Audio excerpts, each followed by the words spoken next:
네, 반갑습니다. 자, 페이지 66쪽을 펴십시오.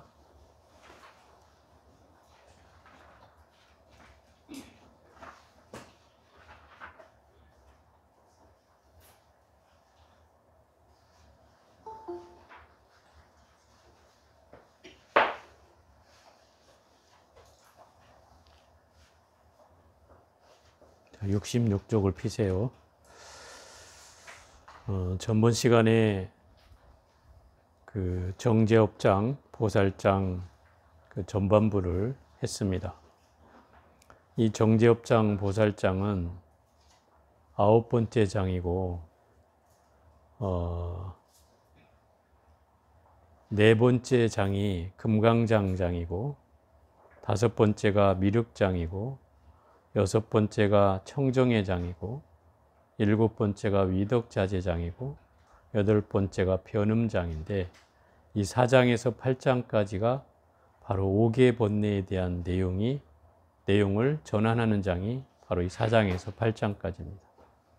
금강장은 의심을 거두어서 믿음을 일으키는 장이고, 또 미륵장은 탐해를 거두어서 자비를 전환하는 장이고, 청정회장은 어리석음을 전환해서 어리석음을 지혜로 전환하는 장이고, 위덕자재장은 진해를 위엄으로 전환하는 장이다.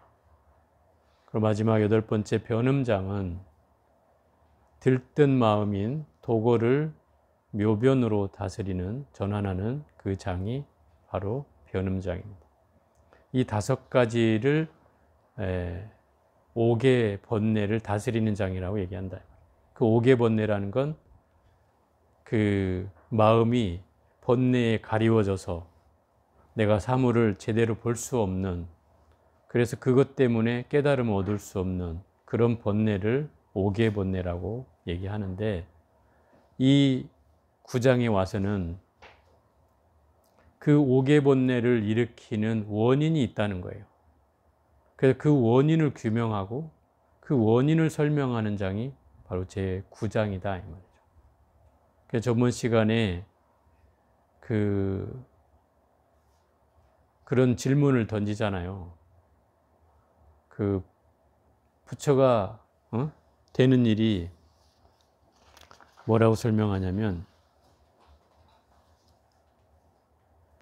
본래 청정한 게 깨달음이잖아요. 온각이 본래 청정한데 무엇으로 인하여 물들고 더럽혀져서 중생이 미혹해서 들어가지를 못하냐, 온각의 깨달음에.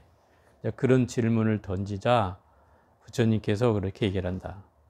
이 5개의 번뇌에 대한 그것을 허물이라고 표현한다면 그 허물의 원인이 있는데 그것이 바로 사상이라고 하는 거예요. 사상은 아상, 인상, 중생상, 수자상을 말하는 거고, 이게 금강경에서 말하는 아상, 인상, 중생상, 수자상과 다른 거는 법이라는 것, 깨달음이라는 것에 걸려 있게 되는 것이 바로 원각경에서 말하는 사상이고, 나의 형상에 걸려 있는 경계를 말하는 것이 금강경에서 말하는 사상이다. 이 차이는 수행을 해나가면서 얻어지는 경계로 얻어지는 장애가 이 원각경이고, 물론 이 금강경도 수행을 통해서 얻어지는 경계지만 주로 나와 관련되어 있는 경계에 의해서 일어나는 것이다 이 말이에요. 그래서 설명하는 내용은 그래서 조금은 다르다. 그래서 이 원각경에서는 깨달음을 얻었다는 생각을 갖거나, 내가 깨달았다는 생각을 갖거나, 못 미친다는 생각을 갖거나, 그거에 대한 애착을 하는 경계, 이게 다 사상을 얘기하는 거예요. 이게 엄격히 따지면 그 깨달음 자체에 걸려있는 경계다. 뭐 못한다고 걸려있든, 집착해서 걸려있든, 깨달았다고 걸려있든, 내가 얻었다고 걸려있든, 다 어떤 경계든지 내가 이 수행을 통해서 뭔가를 증득했거나 증득하지 못했다고 집착하는 경계, 그런 경계가 바로 이 사상에 걸려있는 것이고, 이 사상에 걸려있다는 것은 결국 허망한 것을 참으로 아는 것이다 이 말이에요. 또 내 몸뚱아리와 내 마음이라는 것이 영원한 것이 아닐진데 그것을 믿고 의지한다는 것이죠. 이게 이제 전도몽상이라는 거예요. 이것이 잘못 본다는 뜻인 거죠. 몸과 마음은 영원불멸한 것이 아니잖아요. 분명히 그 몸과 마음은 윤회하는 주체가 되는 것도 아니고 결국은 허망한 것인데 거기에 우리는 걸리게 된다는 거죠. 그래서 이 사상이라고 하는 것이 전도몽상을 일으키는 가장 중요한 요소이기 때문에 그래서 모든 경계에 다 걸리게 된다는 거예요. 그래서 내가 있는 채로 깨달음을 얻었다라고 하는 것은 그것은 이미 깨닫지 못했다는 뜻이다 이 말이에요. 왜냐하면 나에 대한 경계에 이미 걸려있기 때문에. 깨달았다는 것은 어디에도 걸리는 바가 없는 것이 깨달은 것이에요. 그죠? 마음에도 걸리는 바가 없고 나에게도 걸리는 바가 없어. 그래서 무아이고 무심이고 공이고 그렇게 얘기한단 말이에요. 어떤 것에도 걸려 있다면 그것은 깨달은 게 아니에요. 그래서 우리가 수행을 해나가다가 혹여 조금 한 경계를 받다 해서 그걸 가지고 내가 깨달았다고 얘기하면 이건 망어가 된다 이 말이에요. 큰 죄를 짓게 되는 것이다. 예를 들어서 뭐 볼 수는 있어요. 누구라도. 그래서 예를 들어 소 꼬리를 봤다고 합시다. 소 꼬리를 봤다고 해서 소 전체를 본 건 아니잖아요. 난 소 꼬리를 보고 나 전체를 봤어. 이렇게 하면 이게 망어가 된다 이 말이에요. 내가 본 것은 그 꼬리일 뿐이다 이 말인 거죠. 꼬리를 봤다고 해서 소 전체를 본 게 아니듯이 마음 끄트머리를 봤다고 해서 마음 전체를 본 건 아니다 이 말이에요. 그러면 이 작은 걸 깨달았다고 해서 전체를 깨달았다고 얘기하면 안 된다는 거죠. 이게 엄청난 착각이죠. 그런데 이걸 동일시하는 흐름이 생긴다는 거예요. 왜? 깨달았다는 얘기를 할 수 있잖아요. 어쨌든 조금이든 많이든 깨달았다고 할 수 있잖아요. 그러니까 그 경계를 착각할 수 있다는 거예요. 그래서 옛날 스님들은 내가 설사 초견성을 해서 깨달음을 얻었다 하더라도 그것을 완성하기 위한 보림을 했다 이 말이에요. 그 보림은 제가 전에 한번 얘기했죠. 조용한 장소에 머무르면서 그 깨달음을 완성하기 위해서 더 세밀하게 살피고 세밀하게 점검하면서 그 깨달음을 성숙시켜가는 거다. 순숙을 시켜가는 거예요. 그래서 그 깨달음이 몇 년이든 10년이든 20년이든 그 보림을 통해서 완전해졌을 때 그때 비로소 제자들 앞에 나서서 제자들을 가르치고 신도들을 교화한다 이 말이죠. 그게 옛날의 흐름이었어요. 그래서 제가 그 송광사가 옛날에 유명한 보림터였다고 얘기를 했잖아요. 그런 내용이다 이 말이에요. 그런 상황들이 만들어졌기 때문에 지금에 와서 뭘 초견성한 걸 가지고 깨달음을 얻었다고 얘기한다면 이건 엄청난 착각이 생길 수 있다. 마치 소꼬리 보고 소를 전체를 봤다고 하는 모양새나 다를 바 없기 때문에 이런 경계를 우리는 주의해야 하고 또 혹여 여러분들 주변에서 그런 사람이 있다면 나 깨달았어 라고 하는 사람이 있다면 그때는 몽둥이를 들고 와서 혼을 내줘야 한다. 자, 66쪽 맨 아래에 보겠습니다. 선남자여 말세 중생이 이 사상을 분명히 알지 못하면 비록 닭업을 지나도록 부지런히 애써 도를 닦더라도 다만 유이라 불릴 뿐이며 끝내 일체 성인의 과의를 이룰 수 없으리니 이러므로 정법의 말세라 하느니라. 왜냐하면 일체의 나를 인정하여 열반으로 삼기 때문에 아상을 증득하고 인상을 깨달아 성취했다 하는 것을 비유하면 어떤 사람이 도적을 자기의 아들로 삼는 것과 같아 그 집의 재산과 보물을 마침내 온전하게 보존할 수 없게 되느니라. 여기까지만 우선 설명을 해보면 이 말세 중생들이 이 사상을 알지 못하면서 애써서 공부한다 한들 어떤 경계로도 깨달음을 얻을 수 없다는 거예요. 그럼 사상을 이해하지 못하면 전체로 어떤 누구라도 깨달음을 얻을 수 없다는 거예요. 이 경전에서 얘기하고 있는 거예요. 그럼 사상을 이해하지 않고는 깨달음을 얻는다는 건 불가능하다 이 말이에요. 왜? 사상이란 건 결국 나의 집착, 또 깨달음에 대한 집착, 또 나라고 하는 경계에 걸려 있는 것, 어떤 경계라 하더라도 그 경계로는 깨달음을 얻을 수 없다는 거죠. 그래서 이 사상은 뭐에 비롯돼서 생겨나냐면 좋고 싫음의 경계에서 생겨난다고 제가 얘기했죠, 저번 주에. 그 좋고 싫음의 경계에 의해서 이 사상의 근본이 생겨나는 거예요. 그래서 우리가 생사윤회를 하게 되는 거예요. 그러니 좋고 싫음이라고 하는 경계가 결국 생사윤회를 만들어내는 것이고, 그 경계가 깨달음을 얻을 수 없도록 만드는 두 가지 경계다 이 말이에요. 가장 핵심이에요. 그러니까 이거를 알지 못하면서 부지런히 애를 써서 도를 닦더라도 유의라 불릴 뻔이라는 거, 유의라는 건 현상이란 뜻이에요. 현상의 경계에 걸린다는 거죠. 그거라고 할 수밖에 없다는 거죠. 성인의 과의는 유의법이 아니고 무의법을 말하는 거예요. 깨달았다고 하는 성인의 경계는 어떤 게도 걸리지 않는 경계예요. 그게 무의법이에요. 인위적인 게 없다는 뜻이죠. 그냥 그 자체, 그대로라는 거예요. 있는 그대로. 그게 무의법의 의미고, 유의법은 뭔가 자기적으로 걸려지는 마음이죠.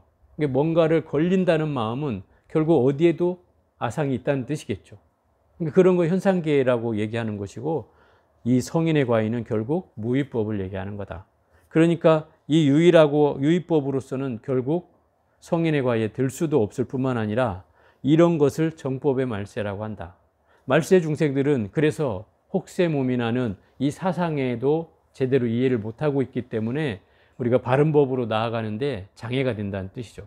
그래서 말세 중생들은 그런 장애가 있다는 뜻이고, 그래서 결국 이 장애가 왜 생겨나냐면 나를 인지하는 것 속에서 그걸 열반으로 삼는다는 거죠. 내가 있음으로 해서 열반이 된다는 생각을 한다는 거예요. 그렇겠죠. 보통 중생이라면 내가 열반을 얻지 누가 열반을 얻어? 그런데 이 나라고 하는 경계에 걸려버리면 열반을 아무리 얻었다 한들 그건 열반이 아니라는 뜻이죠. 열반은 나가 사라져야 얻어지는 경계다 이 말이에요. 그렇잖아요. 어떤 번뇌의 집착도 남아있지 않은 공이라는 것, 무심이라는 것, 또는 무아라는 것이 터득됐을 때 그게 열반이라고 얘기할 수 있다 이 말이에요. 그런데 나라고 하는 게 인지되는 상태에서, 내가 인지되는 상태에서 열반을 얻었다 한들 그건 참다운 열반이 될 수가 없는 거죠. 내가 사라져야 되는데. 그래서 아상을 증득하고 인상을 깨달아 성취했다는 것을 비유하다면, 내가 아상 인상을 통해서 깨달음을 얻었다는 사람들을 비유하면 어떻게 비유를 드냐면, 도적을 자기 아들로 삼아서 모든 재산과 재물을 날려버리는 결과다 이 말이에요. 그럼 진짜 아들을 잘못한다는 뜻인 거죠. 이게 어디에 나오는 비유냐면 법화경에도 이런 비유가 나오는데, 예를 들어서 그 어렸을 때 한 장자가 아이를 데리고 시장 저작거리를 나갔어요. 한 대여섯 살밖에 안 된 애를 데리고 나갔는데 그 아이를 뚫레뚫레 보다가 아이 손을 놓친 거예요. 그리고 아이를 잃어버렸어요. 근데 그 아이는 울고불고 했겠지만 아버지도 찾을 수 없고 아들도 아버지를 만날 수 없는 상황이 된 거예요. 그래갖고 피눈물을 흘리며 돌아와서 한시도 그 아들을 잊은 적이 없지만 그 아들은 그로부터 거지가 돼가지고 동네방네를 떠돌면서 이 거지로 밥을 얻어먹으면서 사는 거죠. 그러고 10수년이 흘렀어. 거의 20살의 나이가 됐을 때 이 아이가 돌고 돌다가 지가 살던 곳으로 왔는데도 거기가 자기가 살던 곳인지도 몰라. 그래갖고 그 집에 찾아와서, 아버지 집에 찾아와서 밥을 동냥하는 거예요.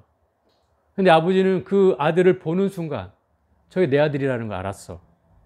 그래서 그 아들을 불러들여가지고 진수성찬을 대접하고 여기 와서 살으라고, 너 먹을 것도 주고 집도 주고 다 주겠다고. 근데 진수성찬을 얻어먹고 보니까 이 거지 생각은 혹시 나를 어떻게 팔아먹으려고 하는 거 아닌가 싶어가지고 밤에 도망가 버려. 못 믿는 거예요. 아버지라고 해도, 아버지가 내가 네 자식이다 이렇게 해도 안 믿는 거죠. 도망가 버려요. 그러니까 얼마나 아버지 속이 상하겠어. 그래서 그 하인한테 시켜가지고 걔한테 어떻게든 사탕 발림을 해서 어떻게든 꼬셔가지고 데려오라 그래. 그래가지고 그 하인이 가서 너 먹을 것도 없지 않냐, 먹을 것도 매일 준다, 너 잘하면 또 호드렛간이라도 재워준다, 이래갖고 막 꼬드기니까 걔도 마지못해서 이제 오게 된다 이 말이야. 그래갖고 처음엔 마구간 같은 데서 재워. 가슴이 아프지만 제가 아직도 인정을 못하니 그 마법관에서부터 재워. 그래갖고 차츰차츰 일을 가르치고 또 일을 가르치고 차츰차츰 1년이 지나고 2년이 지나면서 자꾸 계급이 올라가는 거지. 자기 방도 생기고 허드렛 일만 하다가 이제 조금 중요한 일들을 하기 시작하고 그리고 몇 년이 지난 후에는 이제 집사가 되는 거예요. 그래서 그 집안의 모든 창고 관리며 이런 것까지 열쇠 키까지 치고 다 해. 그래도 아버지가 이제 연로해져 가지고 돌아가시게 생겼는데 모든 친척들과 집안에 있는 하인들까지 다 모이게 해가지고 그 모인 자리에서 선언을 하는 거야. 얘가 바로 내 친아들이라고. 그래갖고 모든 사람들이 거기서 수긍을 하고 그 사람에게 모든 책임을 다 맡기게 된다는 거죠. 결국 제대로 된 자식이라면 이렇게 돼야 정상이죠. 그죠? 그런데 어떤 부모는 이 자식이 진짜 내 자식인지를 몰라. 그래가지고 도적놈을 내 자식으로 삼았다 이 말이에요. 도적놈을 내 자식으로 삼아서 그놈을 무럭무럭 키워가지고 나중에 성인이 되어서 자기 국간의 열쇠를 다 주고 회물을 다 관리할 수 있는 키를 다 줬는데 이놈이 홀라당 다 팔아먹고 나름 그걸 노름하고 한다 이 말이지. 그래서 집안을 다 재산을 다 날려버렸어요. 근데 이놈은 진짜 자식이 아닌 거예요. 말하자면 진짜 자식은 아까 말한 그 자식이 진짜 자식인데 이놈은 도적을 내 자식으로 삼아가지고 결국은 내 재산을 다 날리게 된다 이 말이에요. 진짜 나는 아무것도 없는 게 나라 그랬죠. 어떤 집착도 없는 게 나예요. 그런데 우리가 집착을 가지면 바로 이 도적이 나가 된다 이 말이에요. 그래서 나를 다 빼앗기는 우리가 마음의 경계도 다 빼앗기게 되잖아요. 어디에 빼앗겨요? 눈에 빼앗기고 귀에 빼앗기고 코에 빼앗기고 냄새에 빼앗기고 그죠? 입에 빼앗기고 몸뚱아리에 빼앗기고 생각에 빼앗기고 이렇게 끝없는 도적들한테 빼앗긴다 이 말이야. 그러니 나라고 하는 건 그 눈이 난 줄 알지만 눈이 나가 아니고 귀가 난 줄 알지만 귀가 나가 아니고 또 코가 나인 줄 알지만 코가 내가 아니고 또 입이 나인 줄 알지만 입이 내가 아니고 몸뚱아리가 나인 줄 알지만 몸뚱아리가 나가 아니고 생각이 나인 줄 알지만 그게 내가 아니라는 거죠. 우리는 다만 잘못 알고 있기 때문에 마치 도적을 내 아들로 삼는 것과 같다는 거예요. 그러니 그렇게 해가지고 내 재산을 다 날리면 뭔 정치가 있겠냐 이 말이에요. 아무것도 없어지는 거예요. 잘못한다는 뜻인 거죠. 그죠? 그걸 지금 얘기하고 있는 거예요. 왜냐하면 나에 대한 애착이 있는 이는 또한 열반도 애착하니 육군에 나에 대한 애착을 굴복시켜 열반의 모습을 삼기 때문이니라. 이게 연장선상에 있는 건데 나라는 경계에 걸려 있으면 열반도 걸려 있게 돼 있고 또 그 육군이라는 경계에 걸려서 아까 제가 얘기했잖아요. 눈이 나인지 소리가 나인지 뭐 코가 나인지 냄새가 나인지 이런 경계에 우리는 늘 걸리게 돼서 그것을 열반이라고 삼기 때문에 나에 대한 집착과 이런 것들이 끊임없이 일어나게 돼서 열반을 그런 상태로 구한다고 하면 그건 참다운 열반이 될 수가 없다는 얘기죠. 또 나를 싫어하는 것도 똑같아요. 나를 싫어함이 있는 이는 생사 또한 싫어하지만 나를 사랑하는 것이 진짜 생사인 줄 알지 못하기 때문에 따로 생사를 두어 싫어하나니 이를 불해탈이라고 한다. 싫어한다고 해도 결국 해탈을 할 수 없다 이런 거예요. 그러면 제가 예전에 그렇게 얘기했잖아요. 좋아하고 싫어하는 경계가 둘이는 반대말 같지만 실은 한 경계에서 나온다. 한 뿌리다. 좋아하기 때문에 싫어하는 마음이 일어나는 거고 싫어하기 때문에 좋아하는 마음이 숨어 있는 거예요. 이것을 달리 얘기해 보면 예를 들어서 제가 그 사람들을 꽤 많이 만나는데 그중에 어떤 분이 이혼하겠다고 찾아온 분이 있어요. 그래서 제가 이혼하라고 하는 분은 아마 한 100쌍을 만났다면 한두 명일 거예요. 거의 99%는 다 그냥 살라고 하죠. 그 이유가 뭐냐면 어떤 사람이 와서 이유를 얘기할 때 나는 남편이 싫어서 하겠다 그래. 그러면 싫다고 하는 말은 이미 좋아한다는 말이 포함되어 있는 말이야. 절대로 싫다는 말은 이혼하면 안 돼. 그 사람은 이혼하면 어떻게 되냐? 엉엉 막 울어. 후회를 해. 백중백발이야 이거는. 왜? 싫어한다는 말은 좋아하는 마음이 있기 때문에 싫어하는 거예요. 좋아하지 않으면 싫어함이 없어요. 정말 이혼할 사람은 어떤 사람이냐면 둘이 살아도 남처럼 사는 거예요. 서로 관심이 없는 거예요. 남처럼 사는 거예요. 그런 사람은 이혼해야 돼요. 살아야 이익이 없어요. 그런데 대부분은 그런 것보다는 서로 막 못 잡아먹어서 안달인 경우에 이혼하겠다고 하면 그건 절대로 싫어서가 아니라는 거예요. 근본은 좋아함이 남아있어요. 그걸 표현을 안 할 뿐이지. 그러니까 결국 그런 사람은 하면 후회하는 거예요. 내가 그래서 이리 얘기를 하는 거예요. 좋아함과 싫어하는 건 다른 경계가 아니라는 거죠. 예를 들어서 원수는 반드시 좋아하는 데서 나온 거예요. 좋아하지 않으면 절대 원수가 될 수가 없어요. 사랑하는 사람도 반드시 그 안에는 싫어함이 내포되어 있다는 거예요. 여러분이 처음으로 돌아가 봐요. 시집 갈 때, 장가 갈 때, 분명히 둘이 뭐 검은 머리가 팥불이 되도록 사랑하며 살겠습니다 하고 주례사 앞에서 서약을 했죠. 안 한 사람 있어요? 했을 거란 말이에요. 그때는 뭔가 싱글벙글 좋아서 했을 거란 말이죠. 근데 지금은 남편을 떠올리든 아내를 떠올리든 어때요? 그때와 느낌이 다르죠? 뭔가 여러분들한테 물어보면 싫어하는 마음이 더 커져 있다 이 말이에요. 그러면 그 이유는 뭐예요? 좋아했기 때문에 그러지는 거예요. 좋아하지 않았다면 싫어할 일도 없어요. 이게 여러분의 증거예요. 이게 절대로 싫어한다는 말로써 뭐 끝나는 게 절대 아니라는 거죠. 그러니까 이 경계는 함께 있다는 말이에요. 그래서 제가 말씀드린 거예요. 좋아하고 싫어하는 경계는 다 한 뿌리라고 얘기하는 거예요. 그 경계에 있으면은 해탈할 수도 없다 이 말이에요. 선남자여 말세 중생 가운데 보리를 익히는 이가 아상을 조금 깨달은 것으로 스스로 청정을 삼는다면 이것은 아상의 근본이 다하지 않은 까닭이다. 그러니까 아상이 있는 상태에서 조금 깨달음을 맛봤다 해서 결코 그것이 깨달음이 될 수가 없다는 거예요. 그 경계를 알아채지 못하기 때문에 결국 아상이 사라지지 않는 경계다 이 말인 거죠. 만일 어떤 사람이 그 법을 찬탄하면 환희심을 내어 제도하려 하고 만일 그가 얻은 법을 비방하면 성을 내고 원한을 품나니 곧바로 알아라. 결국은 그 깨달음을 찬탄하고 좋아하고 또 그걸 좋아하는 사람이 있다면 좋아지겠죠. 당연히 중생심으로 보면 그 나를 칭찬하면 당연히 좋아지겠죠. 근데 반대로 나한테 싫어하는 마음을 내고 짜증을 내면 이미 또 거기에 미움과 원망이 일어나겠죠. 결국 우리의 경계는 아상이 있는 한 이 경계를 벗어날 수가 없다는 거예요.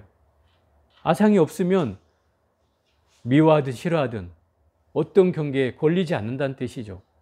그렇잖아요? 내 마음이 없는데 뭐 걸릴 게 뭐가 있어요? 나를 싫어하든 좋아하든 내 마음이 없으면 걸릴 게 없죠. 근데 내 아상이 있으면 뭐야? 나를 싫어한다고? 그러면 더 마음이 짜증이 나고 그에 대해서 미움과 원망이 일어나겠죠. 그게 결국은 공부하는 자세에서 아상이 있을 때 없을 때의 차이를 말하고 있는 거예요. 또 아상을 견고하게 집착하면 이 아상이 장식에 깊이 숨어 있다. 육군에 넘나들기를 일찍이 잠깐도 쉬지 않느니라 그랬어요. 여기에선 장식이란 말을 좀 설명을 해야 될 필요가 있는데 장식이라는 것은 제8 아리아식을 장식이라고 표현해요.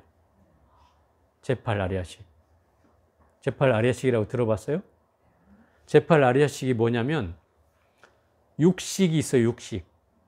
우리 안입이 설신의에다 식을 붙이면 육식이에요. 그게. 눈을 통해서 일어난 인식. 그죠? 그게 일식, 안식. 그다음에 이식이 이식이에요. 귀를 통해서 일어난 인식. 이게 이식이고. 삼식은 비식이죠. 코를 통해서 일어난 인식. 냄새를 맡고 좋다, 나쁘다, 어쩌다 하는 거. 또 네 번째는 설식. 혀를 통해서 일어난 인식. 맛을 보고서 뭐 좋다, 나쁘다 하는 인식. 그다음에 다섯 번째는 신식. 몸을 통해서 감촉이 돼가지고 얻어지는 경계로 일어난 인식. 이게 신식. 그 다음에 여섯 번째가 생각을 통해서 일어나는 인식, 의식, 육식이에요. 이게 육식이에요. 이거는 보통의 눈으로 드러나는 현상으로 일어나는 인식, 이게 육식이에요. 근데 보이지 않는 인식이 두 가지가 더 있는데 제7식 말라식이라는 게 있고 제8식 아레아식이라는 게 있어요. 아레아식. 이 아레아식을 다른 말로 장식 또는 함장식이라고 해요. 함장식은 모든 게 숨겨진 채 다 저장되어 있다는 뜻이에요. 예를 들어서 말라식은 어떤 걸 말하냐면 우리가 꿈꾸는 잠재의식이나 무의식을 제7식이라고 그래요. 여러분이 잠꼬대하고 또 저한테 와서 스님 저 뭐 무슨 꿈 꿨는데요 이렇게 얘기하는 그런 의식이 제7식이에요. 그리고 제8식은 그 밑바닥에 숨어있는 우리의 모든 생각의 근원들이 저장되어 있는 곳이에요. 말하지 컴퓨터로 얘기한다면 데이터베이스 같이 우리의 의식 안에 다 저장되어 있어요. 여러분이 기억하지 못한다, 나 까먹었어요, 모르겠어요 하는 것도 다 여기에 저장되어 있어요. 여러분이 기억만 못할 뿐이지 다 저장되어 있어요. 안 없어져. 좋다 싫다 이런 경계에 다 걸려 있으면 업이 되는 것들은 다 여기에 저장되어 있어요. 심지어 이 저장 창고에는 뭐 얼마나 큰지 나는 모르겠어요. 그런데 수많은 삶 동안 여러분들이 겪어왔던 모든 내용들이 다 저장되어 있어요. 그래서 이 데이터베이스에 있는 내용들이 어떤 작용을 하냐면 내가 눈으로 어떤 경계를 봤을 때 그 기억에서 뭔가 개합이 되는 것들이 탁 떠오르게 돼 있어요. 아, 저거 내가 옛날에 어디선가 본 건데? 이렇게 하고 있을 때 이 저장 창고에서 삐리삐리 가면서 그 기억을 탁 떠올려 준단 말이에요. 아, 맞아. 내가 저거 몇 년 전에 어디 가서 뭐 본 거야. 이런 기억이 떠오른단 말이에요. 그게 없어졌던 기억이 아니라 저장돼 있다가 그 계기와 비슷한 걸 딱 만났을 때 같이 딱 맞아떨어진다. 이게 개합이 되는 거예요. 그때 딱 떠오르는 거죠. 이게 서로 여러분들이 몇 년 동안 잃어버린 기억이 이렇게 해서 떠올라지는 거예요. 또 심지어는 내가 어디 가서 아주 낯선 장소를 갔는데 분명히 내가 온 것 같은 거예요. 분명히 이거 내가 와본 것 같은데 낯이 익은데? 이런 생각이 들면 이 기억 창고에는 현생의 기억뿐만 아니라 과거 전생의 기억도 고스란히 담겨져 있기 때문에 내가 전생에 어딘가 가봤을 수도 있다 이 말이에요. 그런 기억이 다시 오버랩 돼가지고 떠오르는 거예요. 그러니 이 저장 창고에는 여러분이 나는 새카맣게 까먹어서 모르겠어요. 백날 해도 다 저장돼 있어. 어제 까먹은 내용도 다 저장돼 있다가 여러분이 어느 날 스님 내가 핸드폰을 어디다 뒀는지 모르겠어요 하고 백날 찾다 보면 어느 순간 딱 어디를 딱 갔는데 갑자기 탁 떠올라. 아, 맞아. 거기다 뒀구나. 이 생각이 나는 거예요. 그게 뭔가 연상되는 계기를 만났을 때 그 기억이 탁 떠오른단 말이에요. 그게 잊어버린 게 아니야, 결국은. 기억을 못하는 게 아니다, 이 말이야. 그런 계기를 만나지 못했으니까 그런 거란 말이에요. 그러니 결국 우리의 기억에는 이 창고가 있기 때문에 우리의 업식들이 끊임없이 발휘되는 거예요. 이 창고가 꽉 차 있기 때문에 내 업식이 사라지지 않아. 결국 수행은 어떤 걸 수행하는 거냐면 이 창고를 비워내는 거예요. 이게 수행이에요. 그래서 어떤 생각도 떠오르지 않게 하는 거예요. 어떤 생각도 떠오르지 않으면 어떻게 되겠어요? 뭘 떠올리든 말든 그냥 뭐 붙을 게 없는 거죠. 그냥 그대로요, 그냥. 그래서 있는 그대로 보는 거예요, 이게. 있는 그대로 보는 것조차 우리는 어렵다, 이 말이에요. 왜? 있는 그대로 보려고만 하면 과거 기억이 핑 떠올라가지고, 아, 저거 내가 옛날에 어쩌고 저쩌고, 막 이게 역사가 나온다, 이 말이에요. 이게 이제 우리를 힘들게 망상을 만들어내는 조건이 이미 여기에서 갖춰져 있다는 뜻이에요. 그래서 이 함장식이라는 것은 모든 걸 포함하고 감춰져 있기 때문에 이걸 장식이라고 얘기하는 거다, 이 말이에요. 우리의 밑바닥 마음이에요, 이게. 밑바닥 마음. 물론 어떤 스님은 구식도 얘기하는 스님이 있어. 구식. 이 8식 말고 이 안에 더 들어가면 구식이 있다는 거예요. 그 구식은 아말라식이라고 해가지고 청정식을 말하는 거예요. 본래 마음이 바로 제9식이다 이 말이에요. 그거를 감싸고 있는 마음이 제8식 아레아식이고, 우리가 흔히 말하는 업장이 바로 이 8식에 있다 이 말이에요. 8식에. 그럼 8식을 걷어내면 9식이 그냥 드러나겠죠. 이걸 말하는 거예요. 본래 마음은 내 안에 고스란히 있는데 그걸 내가 드러내지 못하는 건 이 8식의 구름에 가려져서 그게 딱 온전히 덮고 있기 때문에 그래서 드러내지 못한다는 거예요. 그럼 결국 우리가 가지고 있는 이 8식을 열심히 닦아서 걷어낸다면 당연히 9식은 자연히 드러나는 거죠. 이걸 말하는 거예요. 그래서 이 8식 장식이라고 하는 게 끊임없이 우리를 넘나들게 한다. 눈, 귀, 코, 혀, 몸, 생각으로 끊임없이 들락날락 하게 되잖아요. 그러니 이게 쉬지를 않는다 이 말이죠. 그래서 이게 다 마음인 줄 알아. 마음인 줄 알아. 그래서 부처님이 마음을 어떻게 표현했냐면 그 6마리의 원숭이들이 나무를 왔다 갔다 하는 게 그 내 마음이라고 표현했어요. 6마리 원숭이들이 왔다 갔다 한다. 이게 뭐겠어요? 안입이 설치는 6개가 막 사방팔방으로 다닌다 이 말이에요. 움직인다. 그게 내 마음인 줄 안다 이 말이에요. 근데 실제 마음은 저 밑바닥에 아무것도 없는 데 있다 이 말이에요. 근데 우리는 겉으로 보여지는 그 경계에 걸려가지고 계속 그게 마음인 줄 알고 헤맨다 이 말이에요. 그걸 말하는 거예요. 선남자여 그 돌을 닦는 이가 아상을 제거하지 아니하면 이 때문에 청정한 원각에 들어갈 수 없느니라. 선남자의 만일 내가 공한 줄 알면 나를 회방하는 이가 없고 나와 법을 설함이 있으면 아상을 아직 끊지 못한 까닭이며 중생상과 수명상도 그러하니라. 결국 내가 공해져야 어떤 경계에도 걸리지 않게 되는 거예요. 텅 비어지면 어디에도 걸리지가 않아. 그래서 회방할 수도 없어지는 거죠. 그런데 나와 법이 있다고 설한다면 그것은 내가 있다는 경계이기 때문에 이미 걸려지는 경계죠. 그런 경계로는 아상이 끊어질 수도 없고 마찬가지로 중생상과 수명상도 또한 걸려 있어서 어떤 깨달음도 얻을 수가 없다. 선남자의 말세 중생이 병을 법이라 말하나니 그러므로 가엾고 불쌍하다고 하느니라. 나에 대한 사상에 걸려있는 그 병을 그게 법이라고 안다 이 말이야. 그러니까 뭐예요? 제대로 본 게 아니잖아요. 거기에 걸려있기 때문에 안타까울 뿐인 거죠. 그래서 가엾고 불쌍하다고 여기는 거예요. 아무리 부지런히 정전해도 이 아상병만 더할 뿐이니 이 때문에 청정한 원각에 들어갈 수가 없느니라. 선남자여 말세 중생이 사상을 분명히 알지 못하고 열애의 이해와 그가 행한 자취로 자신의 수행인 양 여기면 끝내 성취하지 못하니라.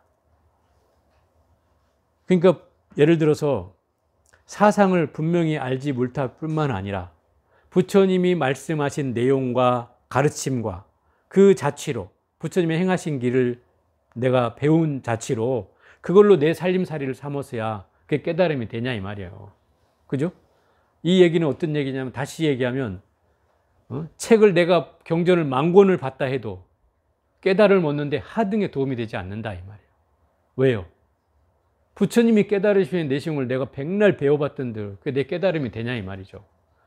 내가 그래서 이 비유를 드는 거예요. 하루 종일 남의 돈을 세고 있는 은행원이 자기 돈이 남는 게 있냐 이 말이에요.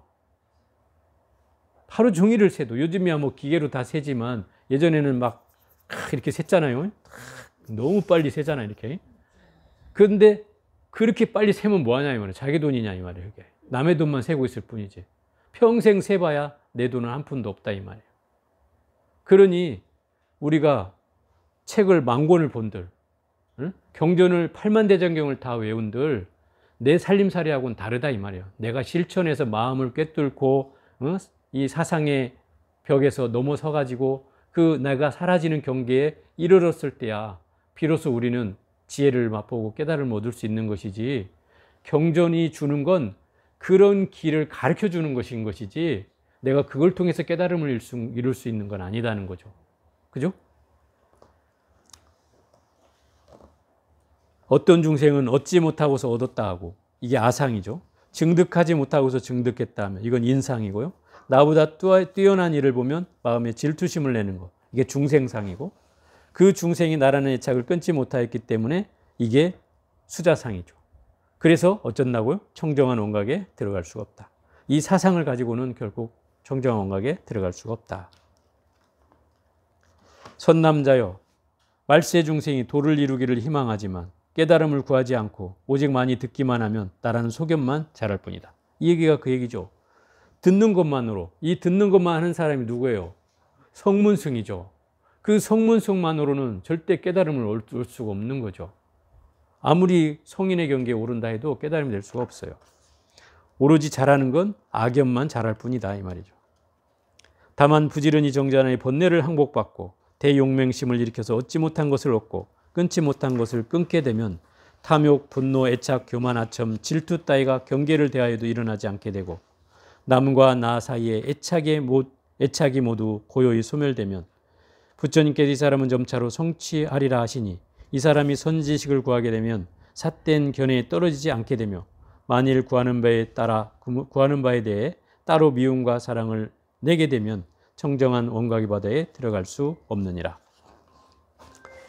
결국 번뇌를 항복받고 용맹심을 일으켜서 얻지 못한 것을 얻고 끊지 못한 것을 끊게 되면 모든 경계를 벗어나게 된다.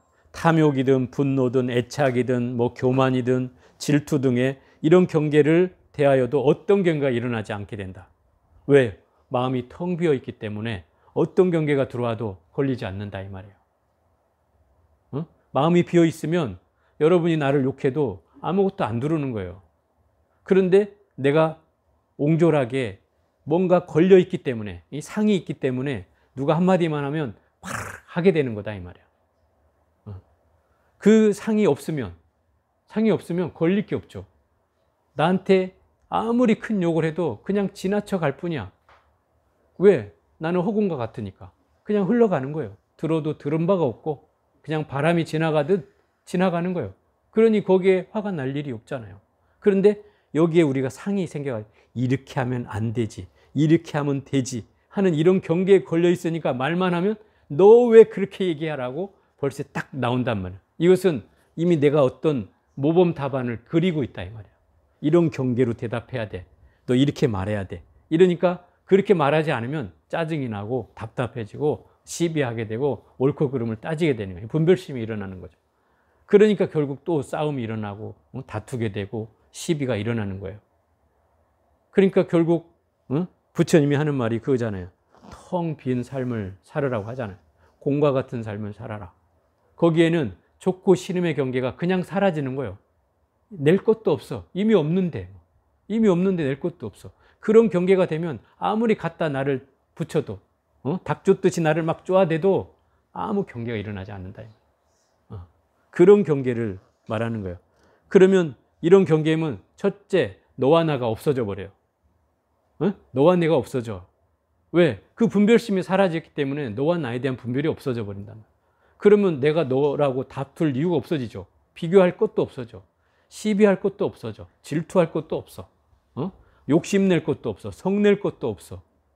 이런 경계가 다 벌어진다, 이 말이에요.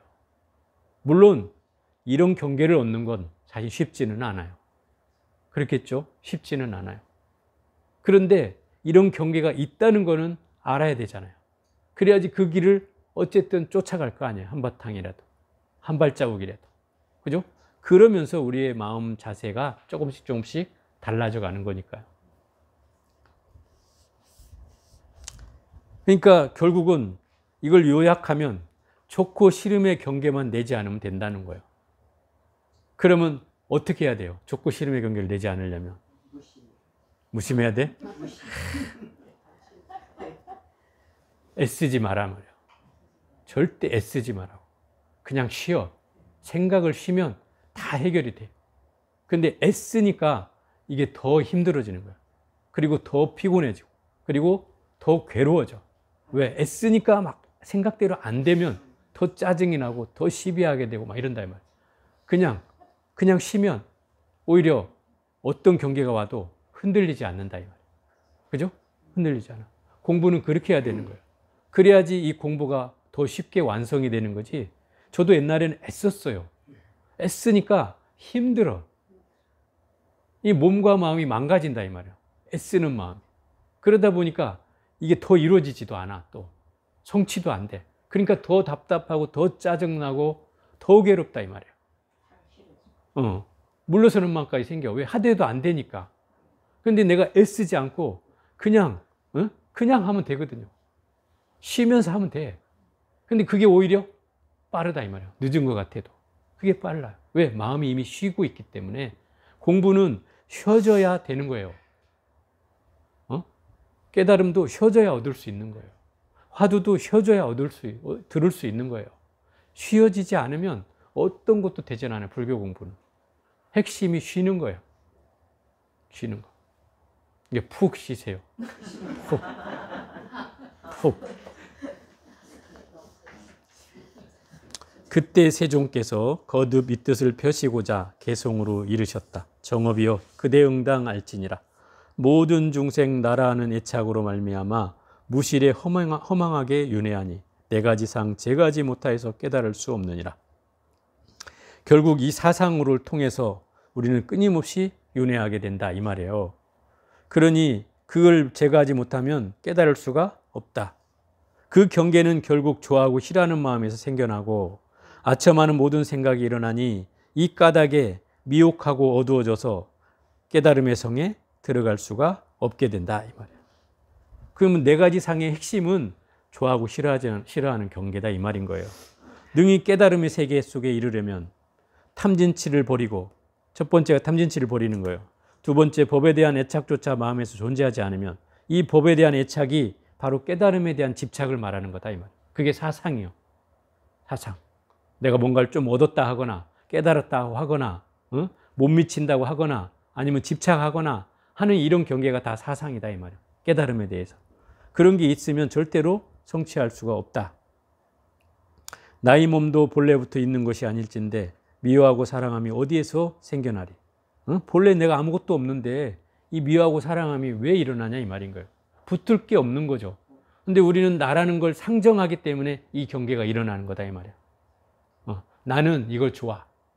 벌써 이렇게 나오잖아. 나는 이거 싫어. 나는 이거 좋아. 벌써 이 경계가 나라는 걸 말하는 거죠. 또 예를 들어 여러분 이렇게 하잖아. 내가 오늘 몸뚱아리가 내 몸이 삭신이 아파서 아무것도 못했어. 막 이렇게 얘기해. 그러면 내 몸뚱아리라고 얘기하는 것은 나라고 하는 것이 이미 내 몸뚱아리에 걸려있다는 뜻이고, 나는 내가 속이 답답해서, 내 속이 답답해서 내가 오늘 막 너무 힘들었어. 이러면 내 속이라고 얘기할 때는 그 나는 내 마음을 나라고 얘기한다 이 말이에요. 우리는 이런 표현을 은연중에 한다 이 말이에요.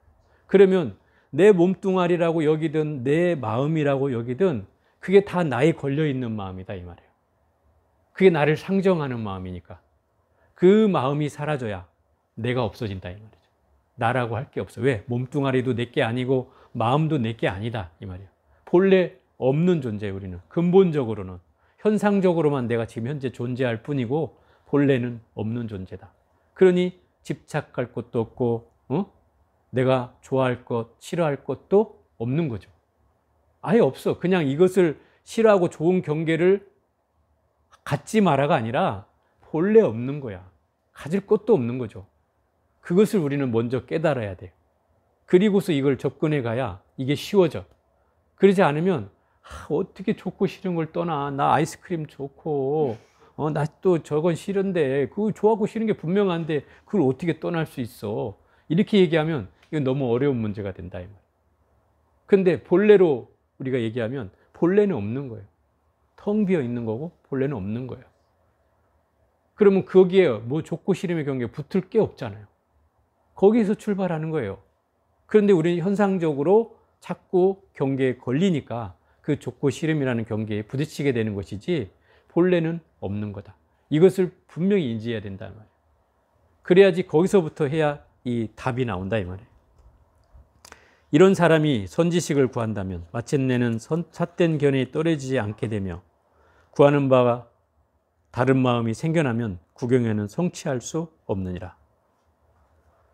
이런 사람이 선지식을 구한다는 것은 나라고 하는 경계가 걸리지 않고 사상에 걸리지 않고 또 법에 대한 애착조차 없고 또 미워하고 살아가는 경계조차 없는 사람이라면 그런 사람은 선지식을 구하면 삿된 견해에 떨어질 수가 없다는 뜻이고, 반대로 내가 구하는 바 구하고는 있지만 다른 마음이 생기면, 좋아하고 싫어하는 마음이 생기면 절대로 깨달음을 얻을 수가 없다는 거예요. 아무리 좋은 선지식을 구해도. 그러면 관건은 선지식을 구하는 데 있는 게 아니라 내 마음에 어떤 경계도 일으키지 않는 데 있다 이 말이에요. 그죠? 좋고 싫음의 경계를 떠나는 것은 아무것도 일으키는 경계가 없을 때 가능하다 이 말이에요. 그래야 깨달음을 얻을 수 있고 삿된 견해도 떨어지지 않을 수 있다.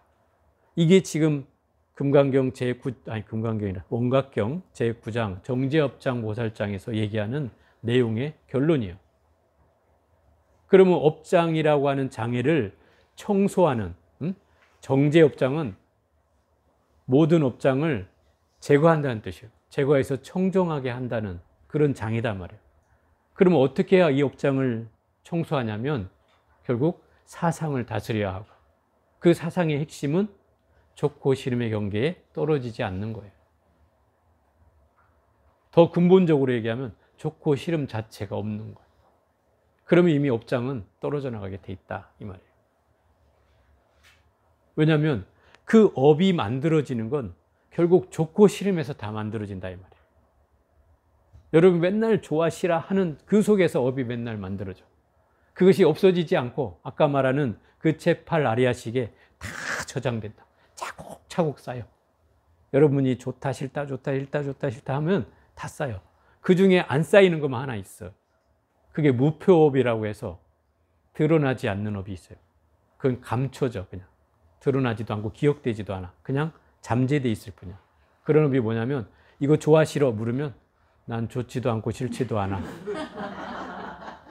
자, yes or no 이러면 나는 좋지도 얘도 아니고 아니요도 아니야. 이런 경계가 무표업이라고 해요. 업이 되지 않아. 이런 게. 그럼 그렇게라도 하면 되겠네요. 뭐 굳이 그런 대답을 할 필요가 있어. 대답을 안 하면 되지. 좋아 싫어 그러면